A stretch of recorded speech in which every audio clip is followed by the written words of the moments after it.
എഫെസ് ലേഖനം 1-ാം അധ്യായം. ദൈവേഷ്ടത്താൽ ക്രിസ്തുയേശുവിന്റെ അപ്പോസ്തലനായ പൗലോസ് വിശുദ്ധന്മാരും ക്രിസ്തുയേശുവിൽ വിശ്വാസികളുമായവർക്ക് എഴുതുന്നത്, നമ്മുടെ പിതാവായ ദൈവത്തിൽ നിന്നും കർത്താവായ യേശു ക്രിസ്തുവിൽ നിന്നും നിങ്ങൾക്ക് കൃപയും സമാധാനവും ഉണ്ടാകട്ടെ. സ്വർഗത്തിലെ സകല ആത്മീയ അനുഗ്രഹത്താലും നമ്മെ ക്രിസ്തുവിൽ അനുഗ്രഹിച്ചിരിക്കുന്ന നമ്മുടെ കർത്താവായ യേശു ക്രിസ്തുവിൻ്റെ ദൈവവും പിതാവുമായവൻ വാഴ്ത്തപ്പെട്ടവൻ. നാം തൻ്റെ സന്നിധിയിൽ വിശുദ്ധരും നിഷ്കളങ്കരും ആകേണ്ടതിന് അവൻ ലോകസ്ഥാപനത്തിന് മുമ്പേ നമ്മെ തിരഞ്ഞെടുക്കുകയും തിരുഹിതത്തിൻ്റെ പ്രസാദപ്രകാരം യേശു ക്രിസ്തു മുഖാന്തരം നമ്മെ ദത്തെടുക്കേണ്ടതിന് അവൻ പ്രിയനായവനിൽ നമുക്ക് സൗജന്യമായി നൽകിയ തൻ്റെ കൃപാമഹത്വത്തിൻ്റെ പുകഴ്ചയ്ക്കായി സ്നേഹത്തിൽ നമ്മെ മുൻ നിയമിക്കുകയും ചെയ്തുവല്ലോ. അവനിൽ നമുക്ക് അവൻ്റെ രക്തത്താൽ അതിക്രമങ്ങളുടെ മോചനമെന്ന വീണ്ടെടുപ്പ് ഉണ്ട്. അത് അവൻ നമുക്ക് താൻ ധാരാളമായി കാണിച്ച കൃപാദാനപ്രകാരം സകല ജ്ഞാനവും വിവേകവുമായി നൽകിയിരിക്കുന്നു. അവനിൽ താൻ നിർണയിച്ച തൻ്റെ പ്രസാദത്തിന് തക്കവണ്ണം തൻ്റെ ഹിതത്തിൻ്റെ മർമ്മം അവൻ നമ്മോട് അറിയിച്ചു. അത് സ്വർഗത്തിലും ഭൂമിയിലുള്ളത് എല്ലാം പിന്നെയും ക്രിസ്തുവിൽ ഒന്നായി ചേർക്കുക എന്നിങ്ങനെ കാലസമ്പൂർണതയിലെ വ്യവസ്ഥയ്ക്കായി കൊണ്ട് തന്നെ അവനിൽ നാം അവകാശവും പ്രാപിച്ചു. തൻ്റെ ഹിതത്തിൻ്റെ ആലോചന പോലെ സകലവും പ്രവർത്തിക്കുന്നവൻ്റെ നിർണയപ്രകാരം മുൻനിയമിക്കപ്പെട്ടത് മുമ്പിൽ കൂട്ടി ക്രിസ്തുവിൽ ആശവച്ചവരായ ഞങ്ങൾ അവൻ്റെ മഹത്വത്തിൻ്റെ പുകഴ്ചയ്ക്കാകേണ്ടത് തന്നെ.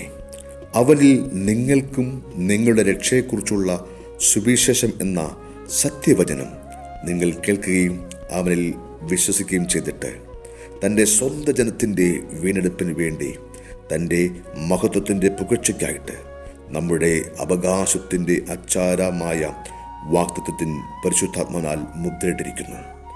അത് നിമിത്തം ഞാനും നിങ്ങൾക്ക് കർത്താവായ യേശുവിലുള്ള വിശ്വാസത്തെയും സകല വിശുദ്ധന്മാരോടുള്ള സ്നേഹത്തെയും കുറിച്ച് കേട്ടിട്ട് നിങ്ങൾക്ക് വേണ്ടി ഇടപെടാതെ സ്തോത്രം ചെയ്ത് എൻ്റെ പ്രാർത്ഥനയിൽ നിങ്ങളെ ഓർത്തും കൊണ്ട് നമ്മുടെ കർത്താവായ യേശു ക്രിസ്തുവിൻ്റെ ദൈവവും മഹത്വം ഉള്ള പിതാവായ പയവൻ നിങ്ങൾക്ക് തന്നെക്കുറിച്ചുള്ള പരിജ്ഞാനത്തിൽ ജ്ഞാനത്തിൻ്റെയും വെളിപ്പാടിൻ്റെയും ആത്മാവിനെ തരേണ്ടതിനും നിങ്ങളുടെ ഹൃദയദൃഷ്ടി പ്രകാശിപ്പിച്ചിട്ട് അവൻ്റെ വിളിയാനുള്ള ആശ ഇന്നതെന്നും വിശുദ്ധന്മാരിൽ അവൻ്റെ അവകാശത്തിൻ്റെ മഹിമാധനം ഇന്നതെന്നും അവൻ്റെ ബലത്തിൽ വല്ലഭത്വത്തിൻ്റെ വ്യാപാരത്താൽ വിശ്വസിക്കുന്ന നമുക്ക് വേണ്ടി വ്യാപരിക്കുന്ന അവൻ്റെ ശക്തിയുടെ അളവറ്റ വലിപ്പം ഇന്നെന്നും നിങ്ങൾ അറിയേണ്ടതിനും പ്രാപിക്കുന്നു.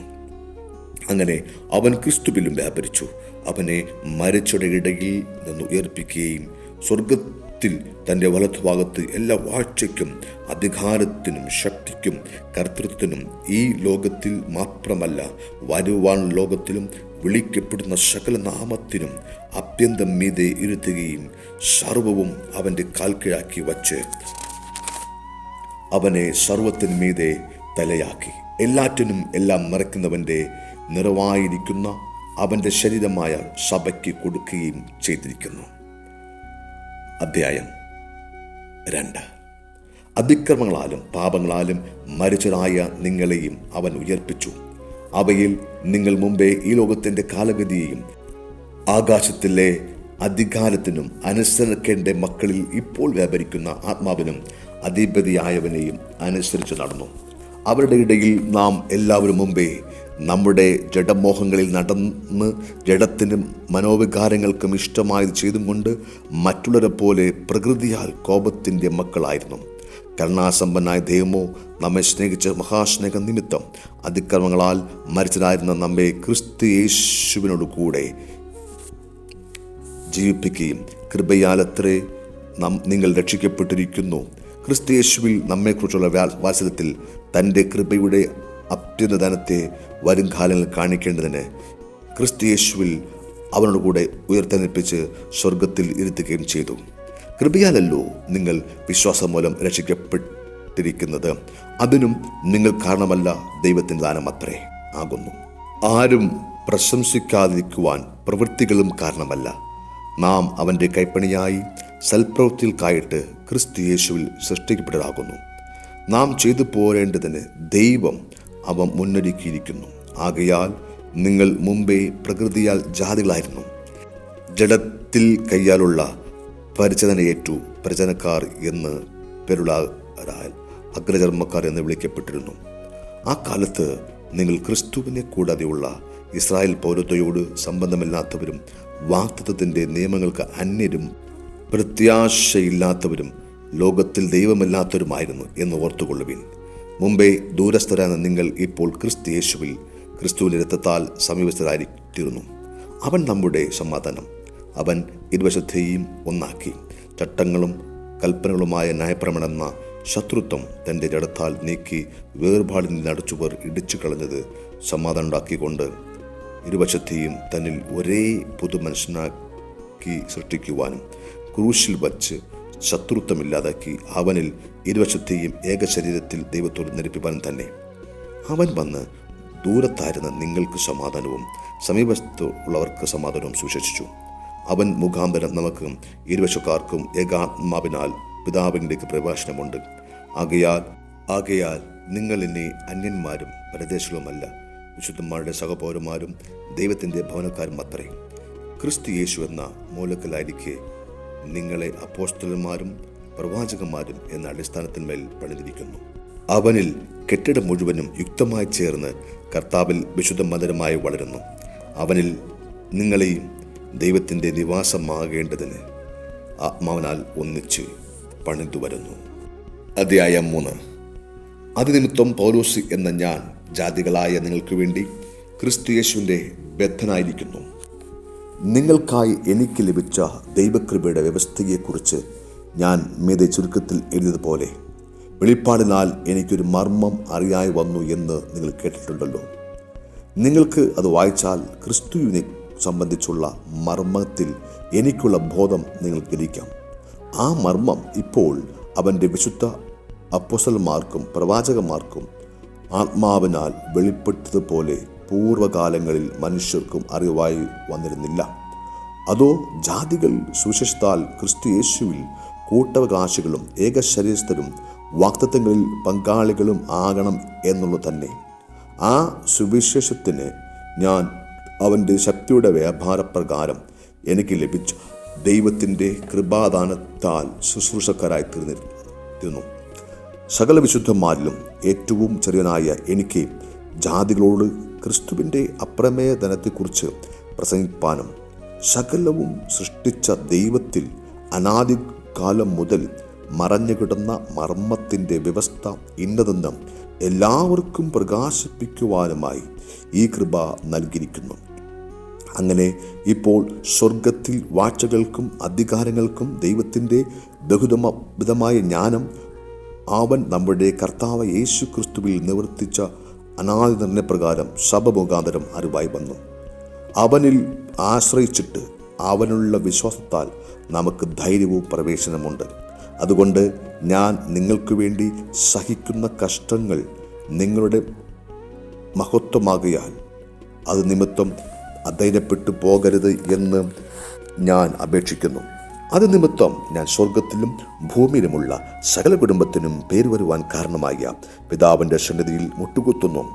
അവൻ തൻ്റെ മഹത്വത്തിൻ്റെ ധനത്തിൻ്റെ ഒത്തവണ്ണം അവൻ്റെ ആത്മാവിനാൽ നിങ്ങൾ അകത്തെ മനുഷ്യനെ സംബന്ധിച്ചും ശക്തിയോടെ ബലപ്പെടേണ്ടതിന് ക്രിസ്തു വിശ്വാസത്താൽ നിങ്ങളുടെ ഹൃദയങ്ങളിൽ വസിക്കേണ്ടതിനും വരം നൽകണം എന്ന് നിങ്ങൾ സ്നേഹത്തിൽ വേരൂന്നി അടിസ്ഥാനപ്പെട്ടവരായി വീതിയും നീളവും ഉയരവും ആഴവും എന്ത് എന്ന് സകല വിശുദ്ധന്മാരുടെ കൂടെ ഗ്രഹിക്കുവാനും പരിജ്ഞാനത്തെ കഴിയുന്ന ക്രിസ്തുവിൽ സ്നേഹത്തെ അറിയുവാനും പ്രാപ്തരാകുകയും ദൈവത്തിൻ്റെ എല്ലാ നിറവോളം നിറഞ്ഞു വരണം എന്നും പ്രാപിക്കുന്നു. എന്നാൽ നാം ചോദിക്കുന്നതിലും നനയ്ക്കുന്നതിലും അത്യന്തപരമായി ചെയ്യുവാൻ നമ്മിൽ വ്യാപരിക്കുന്ന ശക്തിയാൽ കഴിയുന്നവന് സഭയിലും ക്രിസ്തു യേശുവിലും എന്നേക്കും തലമുറയായി മഹത്വമുണ്ടാകട്ടെ. ആമേൻ. അധ്യായം 4. കർത്തൃസേവ നിമിത്തം ബദ്ധനായിരിക്കുന്ന ഞാൻ പ്രബോധിപ്പിക്കുന്നത് നിങ്ങളെ വിളിച്ചിരിക്കുന്ന വിളിക്ക് യോഗ്യമാവണം. പൂർണ്ണ വിനയത്തോടും സൗമ്യതയോടും ദീർഘക്ഷമയോടും കൂടെ നടക്കുകയും സ്നേഹത്തിൽ അന്യോന്യം പൊറുക്കുകയും ആത്മാവിൻ്റെ ഐക്യത സമാധാന ബന്ധത്തിൽ കാക്കുവാൻ ശ്രമിക്കുകയും ചെയ്യുവിൻ. നിങ്ങളെ വിളിച്ചപ്പോൾ ഏക പ്രത്യാശയ്ക്കായി നിങ്ങളെ വിളിച്ചതുപോലെ ശരീരം ഒന്ന്, ആത്മാവ് ഒന്ന്, കർത്താവ് ഒരുവൻ, വിശ്വാസം ഒന്ന്, സ്നാനം ഒന്ന്, എല്ലാവർക്കും മീതെയുള്ളവനും എല്ലാവരിലും കൂടി വ്യാപരിക്കുന്നവനും എല്ലാവരിലും ഇരിക്കുന്നവനുമായി എല്ലാവർക്കും ദൈവവും പിതാവുമായവൻ ഒരുവൻ. എന്നാൽ നമ്മിൽ ഓരോരുത്തന് ക്രിസ്തുവിന്റെ ദാനത്തിൻ്റെ അളവിനൊത്തവണ്ണം കൃപ ലഭിച്ചിരിക്കുന്നു. അതുകൊണ്ട് അവൻ ബദ്ധന്മാരെ പിടിച്ചു കൊണ്ടുപോയി ഉയരത്തിൽ കയറി മനുഷ്യർക്ക് ദാനങ്ങളെ കൊടുത്തു എന്ന് പറയുന്നു. കയറി എന്നതിനാൽ അവൻ ഭൂമിയുടെ അധോഭാഗങ്ങളിലേക്ക് ഇറങ്ങി എന്ന് വരുന്നില്ലയോ? ഇറങ്ങിയവൻ സകലത്തെയും നിറയ്ക്കേണ്ടതിന് സ്വർഗാദി സ്വർഗത്തിന് മീതെ കയറിനും ആകുന്നു. അവൻ ചിലരെ അപ്പോസ്തലന്മാരും ചിലരെ പ്രവാചകന്മാരായും ചിലരെ സുവിശേഷകന്മാരായും ചിലരെ ഇടയന്മാരായും ഉപദേശകന്മാരായും നിയമിച്ചിരിക്കുന്നു. അത് നാം എല്ലാവരും വിശ്വാസത്തിലും ദൈവപുത്രനെ കുറിച്ചുള്ള പരിജ്ഞാനത്താലുള്ള ഐക്യതയും തികഞ്ഞ പുരുഷത്വവും ക്രിസ്തുവിൻ്റെ സമ്പൂർണതയായ പ്രായത്തിൻ്റെ അളവും പ്രാപിക്കുവോളം വിശുദ്ധന്മാരുടെ യഥാസ്ഥാനത്തിനുള്ള ശുശ്രൂഷയുടെ വേലയ്ക്കും ക്രിസ്തുവിൻ്റെ ശരീരത്തിൻ്റെ ആത്മീയ വർധനയ്ക്കും ആകുന്നു. അങ്ങനെ നാം ഇനി മനുഷ്യരുടെ ചതിയാലും ഉഭയത്താലും തെറ്റിച്ചു കളയുന്ന തന്ത്രങ്ങളിൽ കുടുങ്ങിപ്പോവാൻ തക്കവണ്ണം ഉപദേശത്തിൻ്റെ ഓരോ കാറ്റിനാൽ അലഞ്ഞുടയുന്ന ശിശുക്കൾ ആകാതിരിപ്പാൻ സ്നേഹത്തിൽ സത്യം സംസാരിച്ചും കൊണ്ട് ക്രിസ്തു എന്ന തലയോളം സകലത്തിലും വളരുവാൻ ഇടയാകും. ശരീരം മുഴുവനും യുക്തമായി ചേർന്ന് ഏകീഭവിച്ചും ഓരോ അംഗത്തിൻ്റെ അതത് വ്യാപാരത്തിന് ഒത്തവണ്ണം ഉദവി ലഭിക്കുവാനുള്ള ഏത് സന്ധിയാലും സ്നേഹത്തിലുള്ള വർധനയ്ക്കായി അവരിൽ നിന്ന് വളർച്ച പ്രാപിക്കുന്നു. ആകയാൽ ഞാൻ കർത്താവിൽ നിന്ന് സാക്ഷീകരിച്ചു പറയുന്നത് എന്തെന്നാൽ ജാതികൾ തങ്ങളുടെ വൃദ്ധബുദ്ധി അനുസരിച്ച് നടക്കുന്നത് പോലെ നിങ്ങൾ ഇനി നടക്കരുത്. അവർ അന്ധബുദ്ധികളായി അജ്ഞാന നിമിത്തം ഹൃദയക്കാടിന് നിമിത്തം തന്നെ ദൈവത്തിൻ്റെ ജീവനിൽ നിന്ന് അകന്ന് മനം തഴമ്പിച്ചു പോയവർ ആകയാൽ അഭ്യഗ്രഹത്തോടെ സകല അശുദ്ധിയും പ്രവർത്തിക്കുവാൻ ദുഷ്കാമത്തിന് തങ്ങളെ തന്നെ ഏൽപ്പിച്ചിരിക്കുന്നു. നിങ്ങളോ യേശുവിൽ സത്യം ഉള്ളതുപോലെ അവനെക്കുറിച്ച് കേട്ട് അവനിൽ ഉപദേശിച്ച് ലഭിച്ചു എങ്കിൽ ക്രിസ്തുവിനെക്കുറിച്ച് ഇങ്ങനെയല്ല പഠിച്ചത്. മുമ്പിലത്തെ നടപ്പ് സംബന്ധിച്ചോൾ സതിമോഹങ്ങളാൽ വഷളായി പോയ പഴയ മനുഷ്യനെ ഉപേക്ഷിച്ചു നിങ്ങളുടെ ഉള്ളിലെ ആത്മാവ് സംബന്ധിച്ച് പുതുക്കം പ്രാപിച്ചു സത്യത്തിൻ്റെ ഫലമായ നീതിയിലും വിശുദ്ധിയിലും ദൈവാനുരൂപമായി സൃഷ്ടിക്കപ്പെട്ട പുതുമനുഷ്യനെ ധരിച്ചുകൊള്ളുവിൻ. ആകയാൽ ഭോഷ്ക് ഉപേക്ഷിച്ച് ഓരോരുത്തൻ താൻ തൻ്റെ കൂട്ടുകാരനോട് സത്യം സംസാരിക്കുവിൻ. നാം തമ്മിൽ അവയവങ്ങളല്ലോ, കോപിച്ചാൽ പാപം ചെയ്യാതിരിക്കുവിൻ. സൂര്യൻ അസ്തമിക്കുവോളം നിങ്ങൾ കോപം വച്ചുകൊണ്ടിരിക്കരുത്, പിശാചിന് ഇടം കൊടുക്കരുത്. കള്ളൻ ഇനി കക്കാതെ മുട്ടുള്ളവന് ദാനം ചെയ്യുവാൻ ഉണ്ടാകേണ്ടതിന് കൈകൊണ്ട് നല്ലത് പ്രവർത്തിച്ച് അധ്വാനിക്കുകയും ഇത്ര വേണ്ടത്. കേൾക്കുന്നവർക്ക് കൃപ ലഭിക്കേണ്ടതിന് ആവശ്യം പോലെ ആത്മീയ വർധനയ്ക്കായി നല്ല വാക്കല്ലാതെ ആകാത്തത് ഒന്നും നിങ്ങളുടെ വായെന്ന് പുറപ്പെടരുത്. ദൈവത്തിൻ്റെ പരിശുദ്ധാത്മാവിനെ ദുഃഖിപ്പിക്കരുത്. അവനാലല്ലോ നിങ്ങൾക്ക് വീണ്ടെടുപ്പ് നാളിനായി മുദ്രയിട്ടിരിക്കുന്നത്.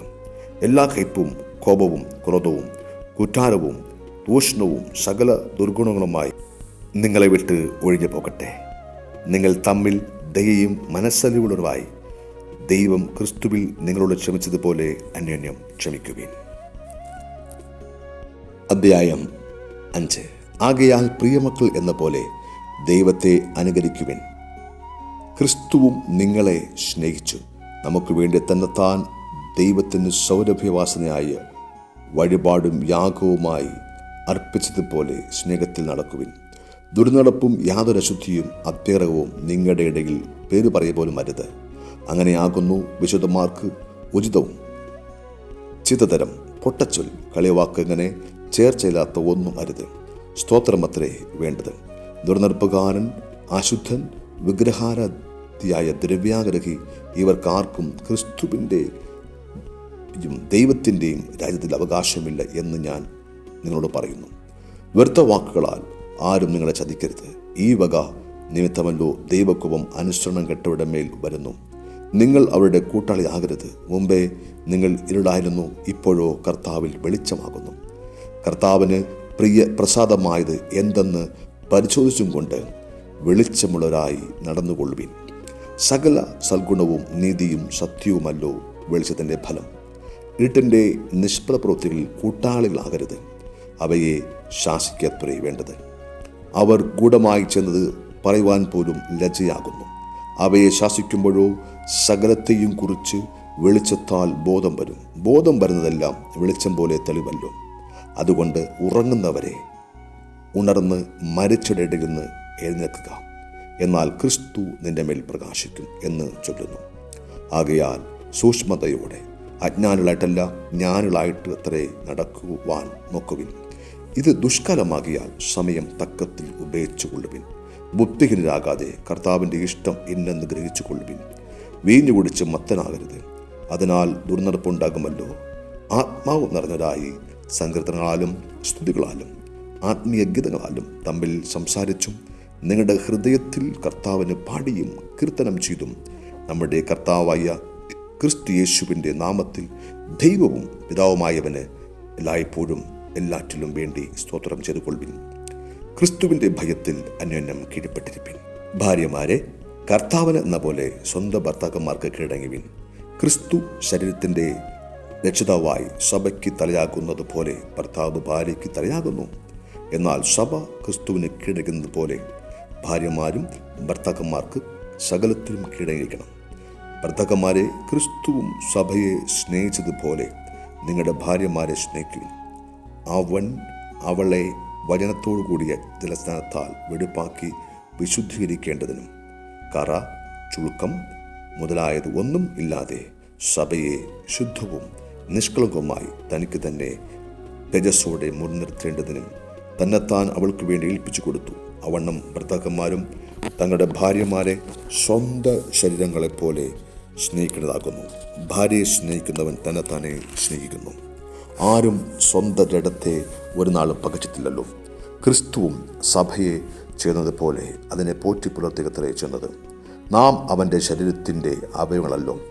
അത് നിമിത്തം ഒരു മനുഷ്യൻ അപ്പനെയും അമ്മയെയും വിട്ട് ഭാര്യയോട് പറ്റിച്ചേരും, ഇരുവരും ഒരു ദേഹമായി തീരും. ഈ മർമ്മം വലുത്. ഞാൻ ക്രിസ്തുവിനെയും സഭയും ഉദ്ദേശത്തറയെ പറഞ്ഞത്. എന്നാൽ നിങ്ങളും അങ്ങനെ തന്നെ ഓരോരുത്തൻ താൻ തൻ്റെ ഭാര്യയെ തന്നെ പോലെ തന്നെ സ്നേഹിക്കണം. ഭാര്യയോ ഭർത്താവിനെ ഭയപ്പെടേണ്ടതാകുന്നു. അധ്യായം 6. മക്കളെ, നിങ്ങളുടെ അമ്മായിപ്പന്മാരെ കർത്താവിൽ അനുസരിക്കുവിൻ. അത് ന്യായമല്ലോ. നിനക്ക് നന്മയുണ്ടാകാനും നീ ഭൂമിയിൽ ദീർഘായുസ്സോടെ ഇരിപ്പാനും നിന്റെ അപ്പനെയും അമ്മയെയും ബഹുമാനിക്കുക എന്നത് വാഗ്ദത്തത്തിൽ കൂടിയ ആദ്യ കൽപ്പനയാകുന്നു. പിതാക്കന്മാരെ, നിങ്ങളുടെ മക്കളെ കോപിപ്പിക്കാതെ കർത്താവിൻ്റെ ബാലശിക്ഷയിലും പത്യോപസിലും പോറ്റി വളർത്തുവിൻ. ദാസന്മാരെ, ഇടപ്രകാരം യജമാനന്മാരായവരെ ക്രിസ്തുവിനെ പോലെ തന്നെ ഹൃദയത്തിൽ ഏകാഗ്രതയിൽ ഭയത്തോടും വിരലും കൂടെ അനുസരിക്കുവിൻ. മനുഷ്യരെ പ്രസാദിപ്പിക്കുന്നവരെ പോലെ ദൃഷ്ടിസേവയാൽ അല്ല, ക്രിസ്തുവിൻ്റെ ദാസന്മാരെ പോലെ ദൈവ ഇഷ്ടം മനസ്സോടെ ചെയ്തും മനുഷ്യനെയല്ല കർത്താവിനെ തന്നെ പ്രീതിയോടെ സേവിച്ചും കൊണ്ട് അനുസരിപ്പിൻ. ദാസനോ സ്വതന്ത്രനോ ഓരോരുത്തൻ ചെയ്യുന്ന നന്മയ്ക്ക് കർത്താവിൽ നിന്ന് പ്രതിഫലം പ്രാപിക്കുമെന്ന് നിങ്ങൾ അറിയുന്നുവല്ലോ.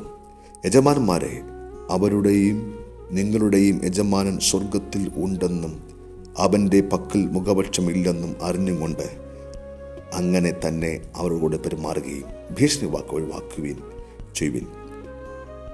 ഒടുവിൽ കർത്താവിലും അവൻ്റെ അമിതബലത്തിലും ശക്തിപ്പെടുവിൻ. പിശാചിൻ്റെ തന്ത്രങ്ങളോട് എതിർത്ത് നിൽക്കുവാൻ കഴിയേണ്ടതിന് ദൈവത്തിൻ്റെ സർവായുധവർഗം ധരിച്ചുകൊള്ളുവിൻ.